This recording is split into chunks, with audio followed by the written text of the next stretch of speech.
xotinim qiz tug'sa, uni taloq qilaman deb qasd qilibdi. O'sha kecha uxlab tushida qiyomat qoyim bo'lganini va do'zax hozirlanganini ko'ribdi. Uni do'zaxga hukm qilishibdi. Har safar uni do'zaxning eshigi oldiga olib borishsa, qizlaridan biri otani do'zaxdan himoya qilar, do'zaxga kirishiga to'sqinlik qilar ekan. To 6 do'zax eshigidan shunday o'tibdi.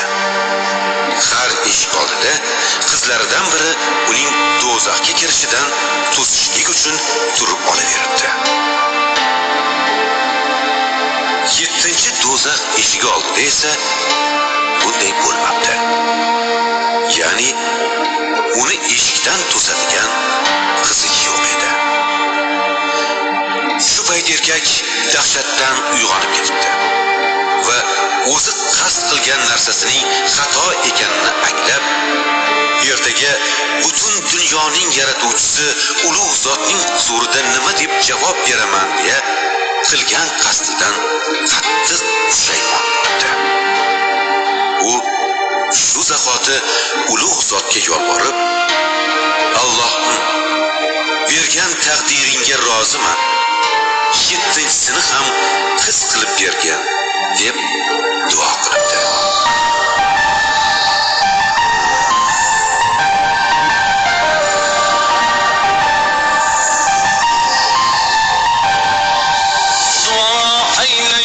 Yaratgan Parvardigor, duo aylay yaratgan Parvardigor, ikki dunyo yorug' qilsin yuzlarimni.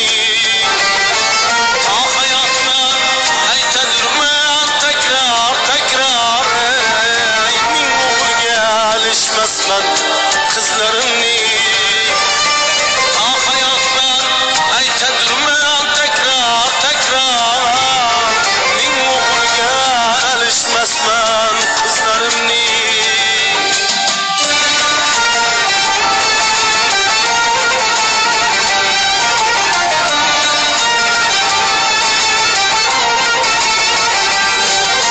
Taqdirimni suqmog'idan yo'l ochsa ham, har bir bosgan qadamimdan gul sochsa ham,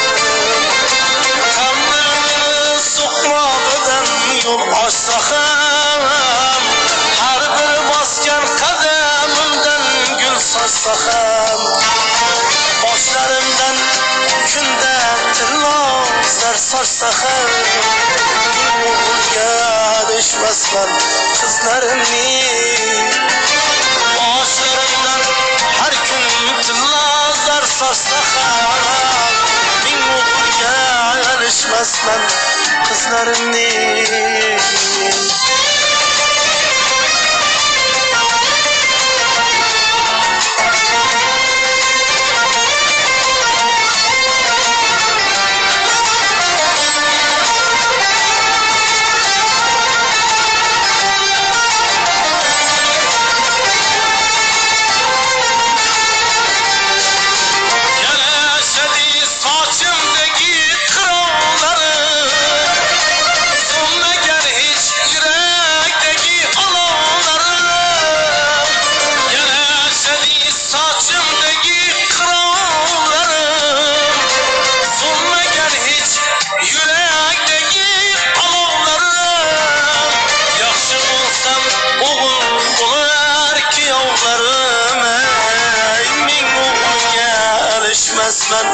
Qizlarimni yaxshi bo'lsam o'g'il bo'lar kuyovlarim, ming o'g'ilga alishmasman qizlarimni.